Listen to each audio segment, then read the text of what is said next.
सर्वप्रथम परमेश्वरलाई धन्यवाद अनि फेरि पनि सम्पूर्ण जय मसीह।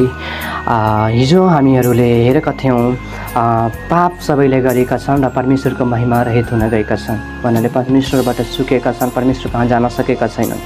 त्यसैले त्यो पापबाट चाहिँ हामीले छुटकारा कसरी पाउने, त्यो पापको क्षमा कसरी पाउने भन्ने विषयमा फेरि पनि एउटा खण्ड लिएर आएको छु। हिब्रू 9:22 मा यस्तो लेखिएको छ, म पाठ गर्नेछु। यदि तपाईहरुसँग बाइबल छ भने चाहिँ हेर्न सक्नुहुन्छ। हिब्रू 9:22 मा, अनि व्यवस्था अनुसार प्राय सबै कुराहरू रगतद्वारा शुद्ध पारिन्छन् अनि रगत नबगाई पापको क्षमा हुँदैन।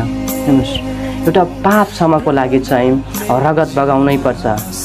सोच्छन्ला अरूले सोच्छन् होला कि रगत कसरी भन्छ, हामीले हेर्यो भने यो भन्ने संसारको रीतिरिवाजमा हेर्यो भने चाहिँ बलि चढाउने गर्छन्, खसी चढाउने गर्छन् हैन, विभिन्न प्रकारको रीतिरिवाज छ। तर चाहिँ हाम्रो पाप, मानिसको पाप चाहिँ कसरी चाहिँ पापको क्षमा हुन सक्छ त?